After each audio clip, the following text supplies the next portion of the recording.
Rohan, c'est le royaume des hommes libres par excellence. Dès qu'on pense Rohan, la première image qu'on a en tête, ce sont des cavaliers qui chevauchent dans de grandes plaines et qui nous inspirent un sentiment de liberté et de grandeur. Non pas une grandeur due à des cités grandioses ou à un amas de richesses, mais plutôt la grandeur de ces hommes et de ces femmes qui ont un profond respect de leur père et un sens de l'honneur à toute épreuve. Et des épreuves, justement, ils en ont traversé. Et c'est probablement ça qui fait des Rohirrim un peuple libre et uni. Comment cette petite communauté d'éleveurs de chevaux, qui a été tyrannisée pendant de nombreuses années et qui a failli disparaître à de nombreuses reprises, a finalement réussi à devenir un des royaumes les plus prospères de la Terre du Milieu? Nous sommes au troisième âge, plus précisément en l'an 1635. Le Rohan n'existe pas encore, et chez les hommes du Nord, la grande peste touche durement les peuples du Rhovanion et du Gondor. Les pertes sont terribles, la moitié de leur population en meurt, et les royaumes ont beaucoup de mal à s'en remettre. Et évidemment, c'est une opportunité en or pour les forces de Sauron, qui y voient une occasion d'anéantir une bonne fois pour toutes les hommes du Nord. Et pour cela, ils vont rallier à leur cause les gens des chariots, une tribu d'orientaux qui vivent plus à l'est, et qui vont lancer la bataille des plaines au sud de la forêt noire. Narmassil II, roi du Gondor, s'allie avec Maraïr, le seigneur du Rhovanion. Ensemble, ils unissent leurs forces pour construire une grande armée. Mais ça ne va pas suffire face aux puissants armements des gens des chariots, qui, comme leur nom l'indique, utilisent des chariots de guerre pour submerger leurs ennemis. Dans le combat, Narmassil II est abattu, laissant son armée sans chef. Et ses troupes, elles sont obligées de se replier et reculent jusqu'en Ithilien. Mais les gens des chariots sont toujours à leur trousse et continuent de faire des dégâts parmi les soldats. Heureusement, ils peuvent compter sur les hommes du Rhovanion pour leur porter secours. Et Maraïr, au prix de sa vie, réussit à sauver ce qu'il reste des hommes du Gondor. Mais malgré ça, cette bataille est un échec cuisant. Même si les gens des chariots n'ont pas réussi totalement à anéantir le royaume, ils ont quand même réussi à réduire les frontières du Gondor. Mais surtout, ils ont conquis le Rhovanion.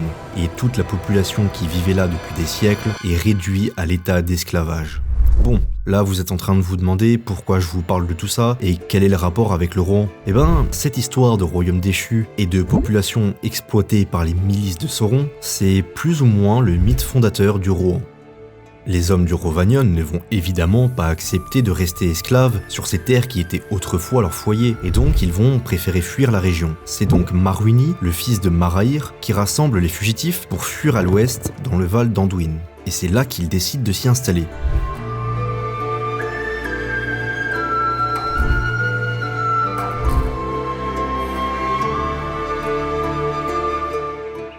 Là-bas, ils y trouvèrent un refuge, et c'est ce peuple de réfugiés qui sont les ancêtres des Rohirrim. Ils sont alors appelés Éocéodes, le peuple du cheval.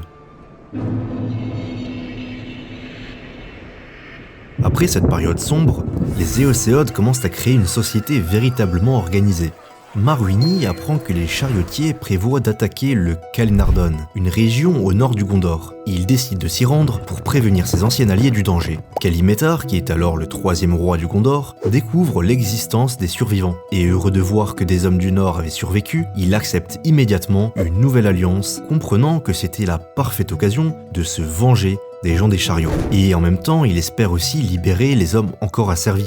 Les deux souverains décident alors de lancer l'assaut. Et grâce à cette union, les chariotiers sont mis en déroute pour la toute première fois. Mais évidemment, ces ennemis à la solde de Sauron ne vont pas rester sans rien faire, et pendant de nombreuses années, ils continuent de harceler les Éocéodes lors de nombreuses batailles. Mais l'alliance des hommes ne faiblit pas, et en 1944, Faramir, pas celui qu'on voit dans les films, mais celui qui est prince du Gondor à cette époque, décide de quitter Minas Tirith pour prêter main forte au peuple du cheval qui est alors dirigé par Fortuny, le fils de Maruini. Et ensemble, ils arrivent à repousser les chariotiers jusque dans les marais des morts. Mais malheureusement, Faramir est acculé par ses ennemis. Fortuny s'empresse de lui porter secours. Mais il est trop tard. Faramir perd la vie dans ses bras. Mais ça ne va pas décourager le chef des Éocéodes, qui, au contraire, a une raison de plus de vouloir en finir avec les forces du mal. Il rejoint alors le Gondor pour continuer le combat aux environs de la Porte Noire. Et c'est là que lui aussi perd la vie à son tour. Cependant, les espoirs n'ont pas été vains, puisque la même année, le Gondor réussit enfin à en finir définitivement avec les chariotiers. Cette grande fraternité entre les Éocéodes et le Gondor va continuer pendant très longtemps. Et c'est pas uniquement leur race qui les unit, c'est cette histoire commune. Ils ont souffert ensemble et vaincu ensemble. Les deux peuples ont une grande confiance l'un envers l'autre. Dès que le Gondor a besoin de soutien, les Éocéodes répondent présents. Et inversement, dans un monde où les trahisons sont communes et les rivalités omniprésentes, une union aussi forte est un véritable miracle. Et ils ont bien raison, parce que grâce à ça, en 1975 du Troisième Âge, lors de la bataille de Fornost, ils arrivent ensemble, et avec un peu d'aide des elfes, à faire tomber Angmar, un des plus puissants royaumes de Sauron à cette époque, et qui était depuis plusieurs années un véritable fléau pour les hommes libres. Mais un autre souci se pose pour les éleveurs de chevaux, puisque leur population augmente beaucoup. Et ils commencent à se sentir un peu à l'étroit, ils ont besoin de plus grands espaces. Et c'est pour ça que sous le règne de Frumgar, les Éocéodes vont migrer à l'est des monts Brumeux pour y établir leur nouveau territoire. Et après en avoir chassé ce qu'il reste des forces d'Angmar, ils y bâtissent leur première cité, Framsburg, qui signifie la forteresse de Fram. Et si vous ne savez pas qui est Fram, ne vous inquiétez pas, je vais tout vous raconter.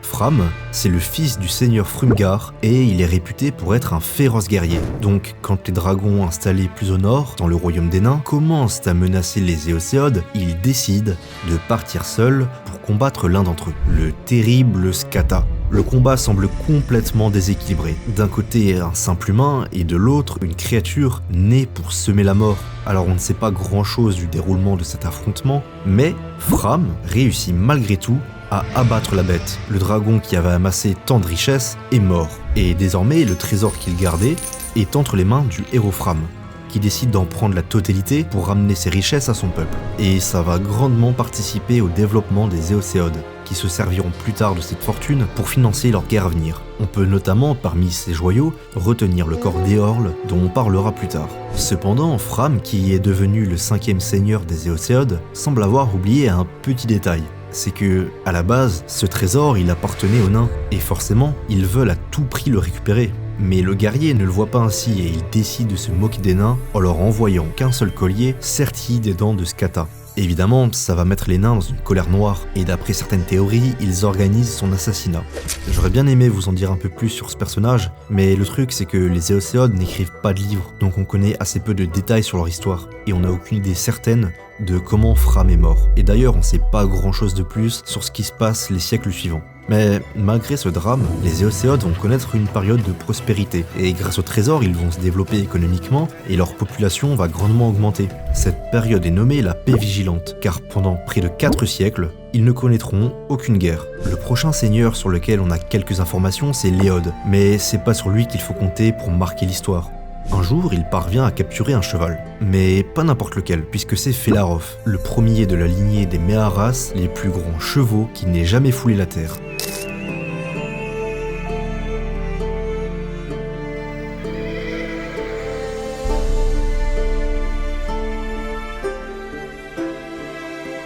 Même si en apparence il ressemble à un cheval tout ce qu'il y a de plus banal, en vérité, il est capable de comprendre la langue des hommes. Et en plus de ça, il a un fort caractère, et il refuse que quiconque puisse le dominer. Mais évidemment, le seigneur Léod veut le dompter à tout prix. Il essaye de le chevaucher, et dès qu'il monte sur son dos, Felarof démarre au galop. Puis, une fois dans la plaine, il l'éjecte contre un rocher, lui fracassant le crâne et mettant fin à son règne.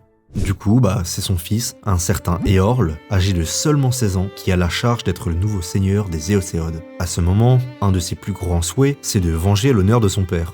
Donc lui aussi, il cherche à dompter le cheval légendaire. Mais pour ça, il va essayer une approche différente de celle de son père. Il parle directement à l'animal, pour lui demander d'accepter d'être sa monture. Et là, contre toute attente, Felarof accepte, à la seule condition d'être monté sans bride ni mort. On pourrait trouver ça étonnant qu'une créature aussi fière et indépendante que Felarof ait accepté de son plein gré de renoncer à sa liberté pour se soumettre à un homme.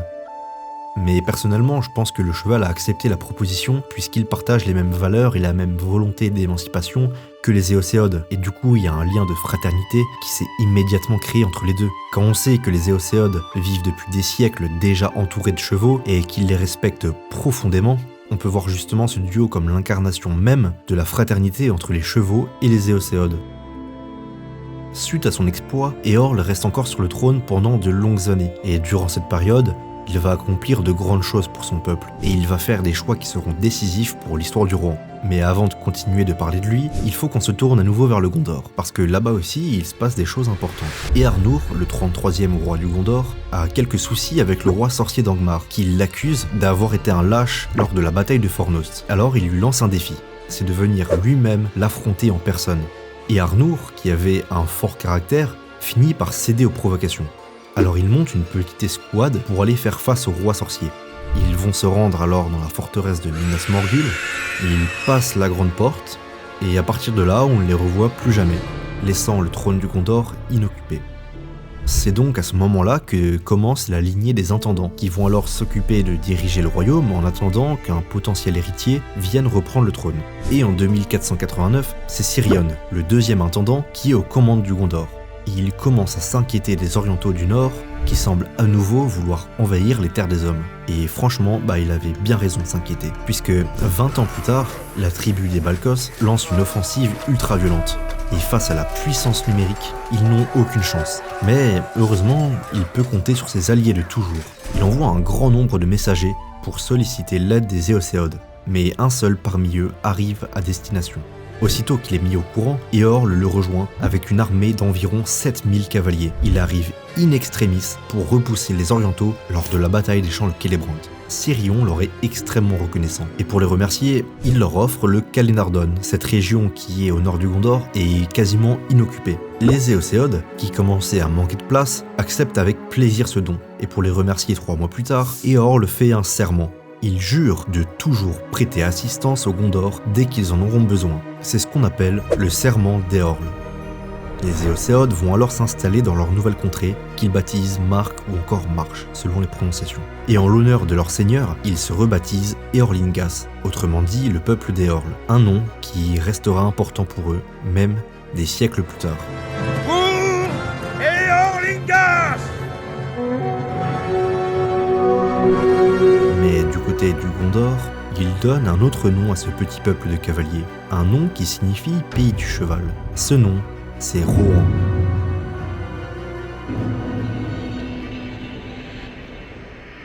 Officiellement, le Rohan est fondé en 2510 du Troisième Âge, et pendant les 5 premières décennies, ils connaissent une période de paix et de prospérité sous le règne d'Eorl. Mais sa vie sur les nouvelles terres est abrégée par les Orientaux, qui l'abattent en 2545. C'est alors son fils, Brego, qui monte sur le trône. Et lui, il a vécu une grande partie de son enfance lors de la migration.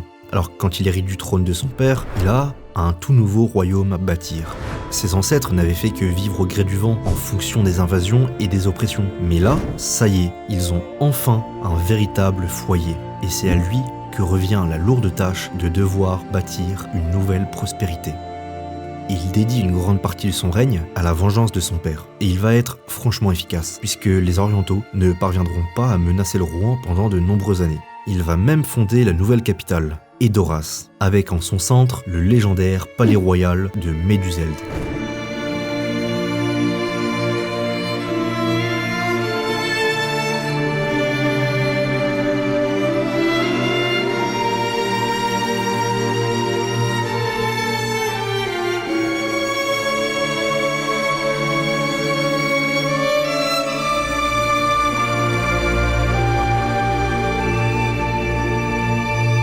La création de ce bâtiment historique marque aussi une date sombre pour le souverain.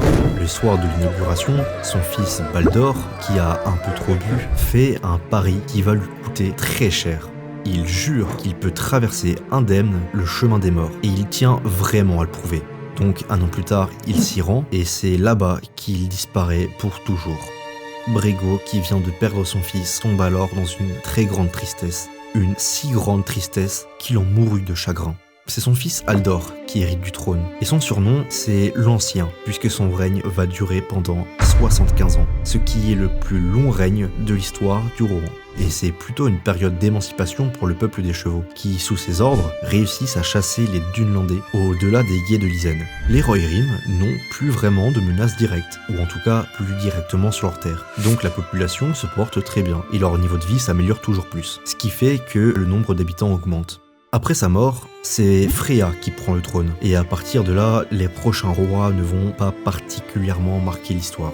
Mais globalement, la paix persiste, et toujours pas de menace en vue. Et ça jusqu'au règne de Gram, le 8e roi du Rohan, parce que durant son règne, il y a les Dunlandais qui s'emparent de la forteresse d'Isengard, et qui lancent régulièrement des attaques contre les Rohirrim.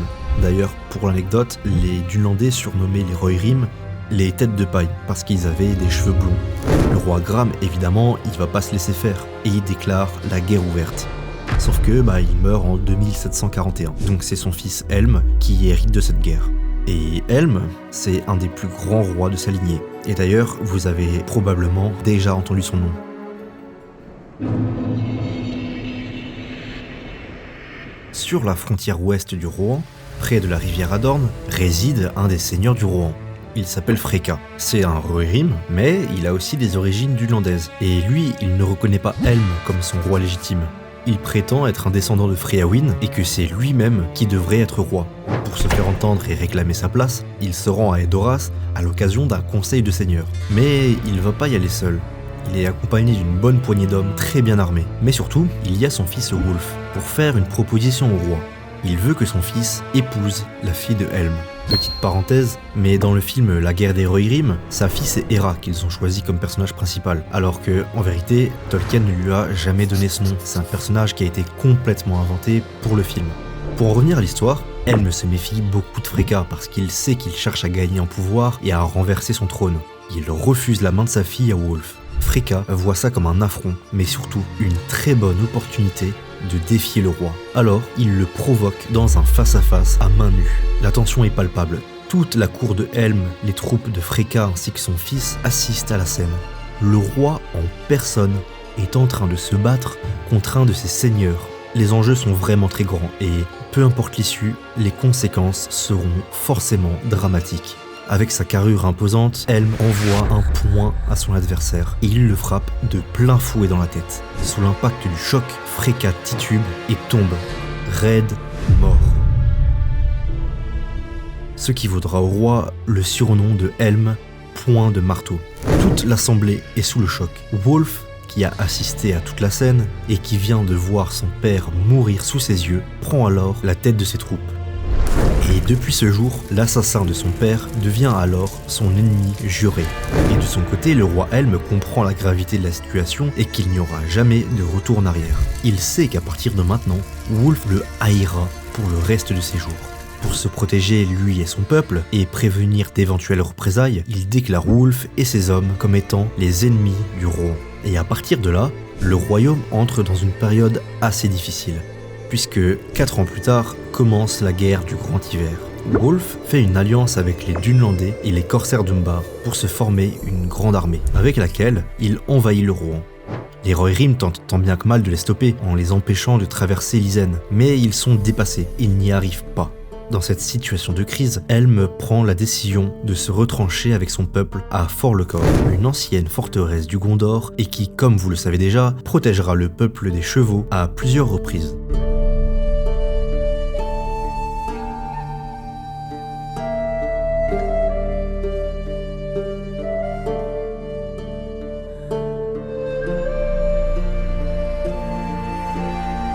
Ils se retrouvent donc retranchés derrière les murailles, desquelles ils ne peuvent plus sortir, puisque les troupes de Wulf les encerclent et commencent à mettre en place un siège.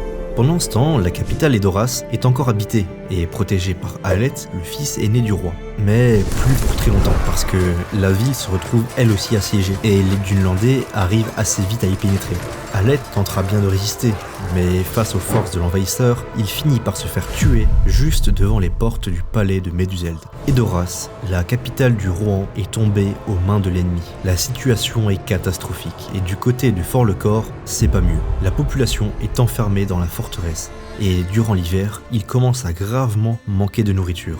Le prince Ama se propose pour mener une expédition en dehors afin de chercher du ravitaillement. Sauf que dehors, en plus des troupes ennemies, l'hiver est très rude et un intense blizzard règne sur la région. Et c'est dans ce blizzard que Ama et ses hommes disparaissent à jamais. Abattu par la nouvelle, Helm ne supporte plus la situation. Il sait que par les armes, il n'a aucune chance de vaincre Wulf. Alors, il va tenter de lui mener une guerre psychologique en décourageant ses hommes pour qu'ils abandonnent le siège. Chaque jour, il sort discrètement pour se rendre sur le territoire ennemi. Et là-bas, il massacre des Dunlandais. Avant de rentrer derrière les murs, murs, il fait sonner le corps de la forteresse dans toute la vallée.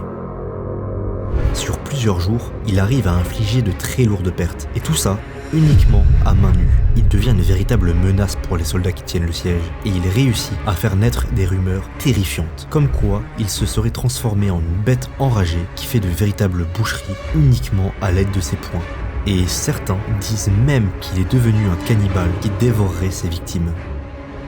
Sa rage et son désespoir le transforment en véritable machine à tuer. Mais malgré ce qui se dit sur lui, il reste un humain bel et bien mortel. Et un matin, son corps est retrouvé sans vie, mais toujours debout dans la glace, le regard figé dans une expression de rage. Même mort, sa légende avait provoqué tellement d'effroi chez ses ennemis que personne n'osait s'en approcher. C'est suite à ça que le Fort-le-Corps est renommé Gouffre de Helm par les Rohirrim. Son sacrifice n'aura pas été vain, puisque les troupes de Wolf sont grandement affaiblies et leur morale est au plus bas. Un groupe de Rohirrim qui s'était réfugié au fort de Dunaro viennent au secours des survivants et lancent un assaut. Frealaf, le neveu du roi, réussit à tuer Wolf et continue sa reconquête de leur territoire. Ils reprennent Edoras avec l'aide du Gondor. Il devient alors le 10e roi du Rohan. À l'ouest, les Dunlandais qui vivaient en Isengard sont affamés par la famine qui a duré tout l'hiver, et donc ils sont forcés de se rendre. Le Gondor remet alors les clés de la forteresse à un magicien qui cherchait à détruire Sauron, un certain Saruman qui en fait son domaine. Pendant de longues années, le magicien aide le Rohan, encore affaibli par les événements récents. Après Frealaf, c'est son fils Brita qui devient roi et qui continue la reconstruction du royaume. Il est connu pour avoir été un roi particulièrement généreux et soucieux du bien-être de son peuple, ce qui lui vaut le surnom de Léofa. Il va aussi aider les nains qui faisaient face à des assauts d'orques. Il parvient à les repousser et même à tuer leur chef. Mais la menace n'était pas totalement neutralisée. Et quand son fils Valda devient roi, des petits groupes d'orques vivent toujours dans la région. Alors un jour où il se rendait avec ses hommes à Dunaro, il est pris dans une embuscade sanglante, où il est tué et aucun Rohirrim de sa troupe ne survit. C'est donc son héritier, Folka, qui après 13 ans de traque, réussit enfin à en finir avec les orques. Le royaume n'a plus vraiment d'ennemis directs, alors il décide de consacrer le reste de sa vie à la chasse. Il a une ambition bien précise, c'est de vaincre le sanglier légendaire du bois de Firien. Il réussit à trouver et à tuer la bête, mais dans le combat, il est mortellement blessé et il décède quelques jours plus tard à l'âge de 60 ans. Après lui, c'est Folkwind qui devient roi, et c'est là que les ennemis historiques du Rohan réapparaissent. Les Dunlandais réussissent à reprendre les régions de l'Ouest. C'est vraiment un coup très dur pour les peuples des chevaux, parce que tout ce qu'ils avaient accompli durant la guerre du Grand Hiver est désormais réduit à néant. Et c'est pas seulement les régions qui sont perdues, c'est aussi l'histoire de leur peuple qui est salie, et la prospérité qu'ils avaient durement bâtie est désormais perdue. Mais Folkwind ne se laisse pas abattre. Il renforce l'armée du royaume et crée les premières Éoreds. Les Éoreds, c'est le nom donné au bataillon des Rohirrim, et ça deviendra la première armée vraiment officielle du pays. Le roi meurt en 2903 du Troisième Âge, sauf que ses deux fils aînés sont partis aider le Gondor contre les Orientaux, et tous les deux, ils tombent au combat. Du coup, c'est Fengel, son plus jeune fils, qui accède au trône. Et lui, c'est probablement le souverain le plus détesté de sa lignée. Il est connu pour se disputer très souvent avec ses conseillers et être particulièrement avare et gourmand. Même sa famille avait du mal à le supporter, à tel point que Tengel, son fils aîné, est parti vivre au Gondor pour s'éloigner de lui. Là-bas, Tengel fait sa vie. Il rencontre Morwen, une descendante directe d'une grande famille numénoréenne. Et ensemble, ils vont avoir une fille, nommée Théoduin, mais aussi un fils, nommé Théoden, qui aura plus tard un rôle très important dans l'histoire du Rohan. Mais pour l'instant, il en est loin. Le roi Fengel finit par mourir, et Tengel doit alors retourner dans son pays natal pour y être couronné. Globalement, il est connu comme étant un roi juste et généreux, mais malgré cette réputation, il a aussi quelques détracteurs. Pourquoi ? Parce qu'en fait, il a grandi au Gondor, donc lorsqu'il parle, il privilégie souvent le Westrone, la langue du Gondor. Et ça, les Rohirrim les plus conservateurs ont du mal à l'accepter. Mais globalement, ça pose pas trop de problèmes. Par contre, ce qui commence à poser problème, c'est que plus à l'ouest, Saruman revendique d'être l'unique seigneur d'Isengard.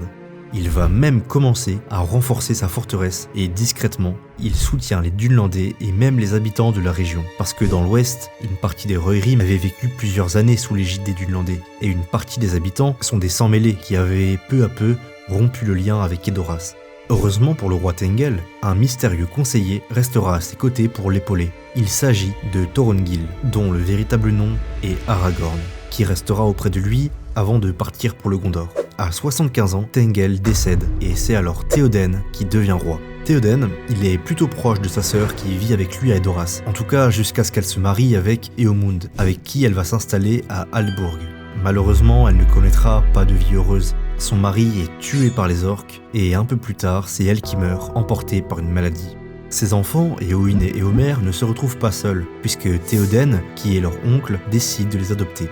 En Isengard, la menace continue de grandir. Saruman utilise la rivalité que les Dunlandais ont envers le Rohan pour les rallier à sa cause. Et ça va causer beaucoup de massacres dans la région du Westfold. Et dans une de ces batailles, Théodred, le fils de Théoden, est tué au combat. Cette région est donc perdue pour le peuple des chevaux et tombe aux mains de Saruman. Son plan se déroule comme prévu. Il sait qu'il ne peut pas faire tomber le Rohan par la force, car ils sont encore bien trop puissants, surtout avec l'alliance du Gondor. Mais il a une autre stratégie. C'est d'affaiblir directement l'autorité du roi pour soumettre le royaume tout entier à son influence. Et il va réussir à le faire. Il envoie un de ses sous-fifres, Grima Langue de Serpent. C'est un manipulateur extrêmement doué. Il connaît sa cible et sait parfaitement comment le flatter pour rentrer dans son esprit et lui faire penser ce qu'il veut. Et Théoden tombe dans le piège. Il suit aveuglément les paroles de Grima. Et ça, même si parfois ça le pousse à devoir rejeter sa propre famille. C'est comme ça que le Rohan, qui a bataillé pendant des siècles pour sa liberté, a fini par tomber sous la coupe d'un magicien vaniteux et corrompu. Toute l'histoire de ce peuple, qui avait sacrifié tant d'hommes pour simplement vivre en paix et assurer un foyer sûr à ses habitants, est finalement réduite à néant. Les Rohirrim sont désormais contraints de suivre leur roi dans l'obscurantisme voulu par Sauron. Mais peut-être que tout n'était pas perdu. Peut-être qu'un jour, un sauveur arrivera. Il faut croire que le destin était de leur côté, puisqu'au même moment, une communauté menée par un certain Gandalf a pour projet de mettre définitivement fin aux forces du mal. Et il se trouve que Gandalf a justement besoin de l'aide du Rohan dans sa quête. Alors, pour libérer les Rohirrim de l'influence du magicien maléfique, ils seront à Edoras, accompagnés de Aragorn, Legolas et Gimli, mais surtout accompagnés de son bâton et de ses pouvoirs. Une fois dans la salle du trône, il les utilise pour détruire le mauvais sort jeté sur le roi, le libérant instantanément des griffes de Grima, qui lui est bien trop faible pour réussir à reprendre son emprise, et il est obligé de fuir pour retourner en Isengard auprès de son maître. Dès qu'il reprend ses esprits, Théoden se rend compte de la supercherie et du mal que Grima l'a poussé à faire. Mais pas le temps pour les regrets. La guerre de l'anneau s'accélère et Saruman veut en finir avec le Rohan dont il a perdu le contrôle. Le roi doit réagir, et vite. Un messager lui rapporte qu'une immense armée d'orques se dirige vers le gouffre de Helm. Il s'y rend avec ses hommes, accompagnés de Aragorn. Et là-bas, une fois de plus, la survie du Rohan est encore mise en danger et doivent défendre la citadelle face à 10 000 Uruk-hai.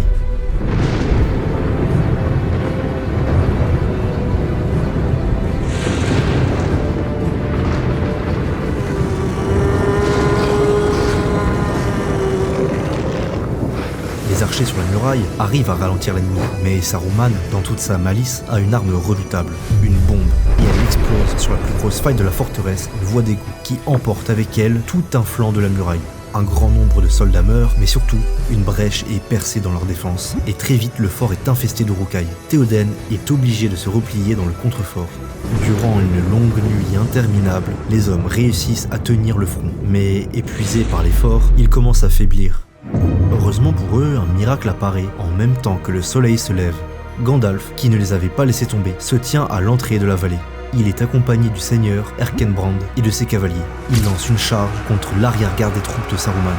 Voyant l'opportunité, Théoden sort du fort avec ses cavaliers et lance aussi un assaut avec les dernières forces qui lui restent. Aidé par les pouvoirs du magicien, l'ennemi est mis en déroute. Ils savent que cette victoire ne servirait à rien tant que Saruman n'est pas neutralisé. Alors ils se mettent en route pour le chercher directement chez lui, à la tour d'Orthanc. Là-bas aussi, le magicien corrompu est perdant. Les Ents qui étaient déjà sur place le maintiennent assiégé dans sa forteresse. Plus tard, il va réussir à fuir pour prendre refuge dans la comté, mais en tout cas, il ne représentera plus jamais une menace pour le Rohan. Ça y est, Théoden et son peuple ont enfin repris le contrôle de leur territoire. Mais la guerre n'est pas encore terminée, et sur le chemin du retour vers Edoras, le roi est averti que Sauron prévoit d'attaquer leurs alliés de toujours, le Gondor. Théoden, qui est un homme d'honneur, répond présent. Et le Rohan répondra. Réunissez les Rohirrim. Il se rend à Dunaro pour rejoindre son armée et au bout de quelques jours, il parvient à rassembler 6000 hommes. Ils se mettent immédiatement en marche pour rejoindre le champ de bataille aux portes de Minas Tirith. C'est le début de la légendaire bataille des champs de Pelennor. Le Gondor, qui était encerclé, est vraiment dans une mauvaise position. Mais dès que les cavaliers du Rohan commencent à charger,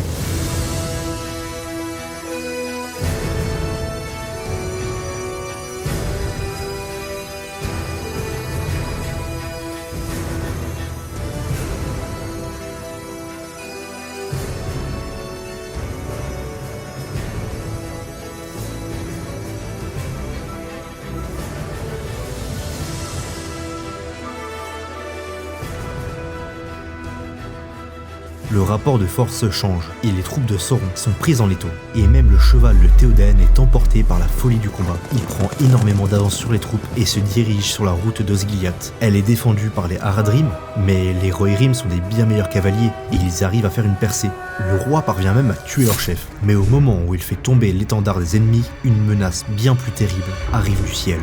Le roi sorcier d'Angmar sur sa monture ailée fonce droit sur Théoden. Son cheval est terrifié, il se fait abattre d'une flèche et tombe sur son maître qui est coincé. Le chef des Nazgûl s'apprête à l'achever, mais au dernier moment, un soldat s'interpose. C'est sa nièce, Éowyn, qui était déguisée en homme. Elle tranche la tête de la bête ailée et engage le combat contre le roi sorcier. A priori, elle n'a aucune chance, une simple humaine contre un des plus puissants serviteurs de Sauron, et effectivement, ça commence très mal. Le spectre brise son bouclier avec sa puissante massue. Mais elle a un atout auquel il ne s'attendait pas. Merry, en hobbit de la communauté de l'anneau, était lui aussi présent, et par surprise, il plante le Nazgûl avec sa dague. Immédiatement, Éowyn profite de la confusion pour planter son épée dans la tête du spectre, qui meurt sur le coup.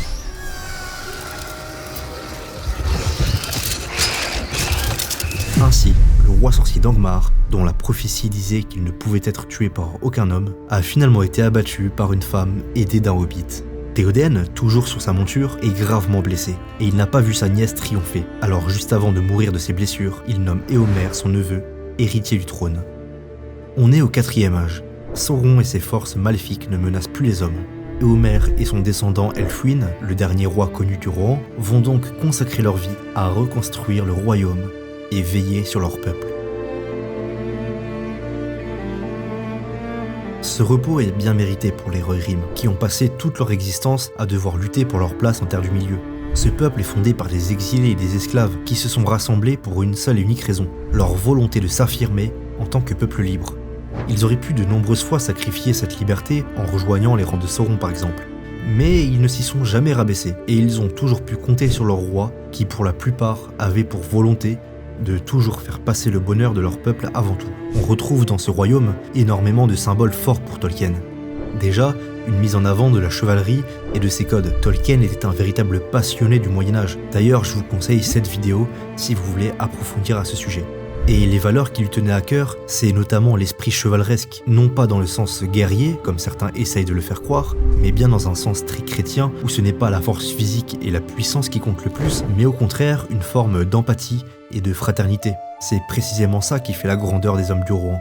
C'est parce qu'ils ont toujours honoré leurs promesses que ça a permis cette cohésion des Rohirrim. C'est aussi parce qu'ils vivent à une petite échelle, et Doras c'est leur capitale, mais comme vous pouvez le voir, c'est pas très grand. Là aussi, on y comprend quelques valeurs de Tolkien. Selon lui, pour qu'une société reste saine, il faut qu'elle reste à échelle humaine, et je pense qu'on peut remercier Peter Jackson d'avoir su aussi bien retranscrire ce sentiment à l'écran.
Merci d'être resté jusque là. Je voulais juste vous annoncer que je prévois de changer la photo de profil de la chaîne, parce que bon, cette illustration sortie de Google Images, je vais pas la garder éternellement, donc j'aimerais la faire par un vrai artiste. Alors si on atteint les 5000 abonnés, je le fais. Et si parmi vous il y a des illustrateurs, n'hésitez pas à le dire en commentaire. Bref, j'espère que vous avez aimé la vidéo. Si c'est le cas, pensez à mettre un pouce bleu et à vous abonner. Je vous en remercie et je vous dis à bientôt.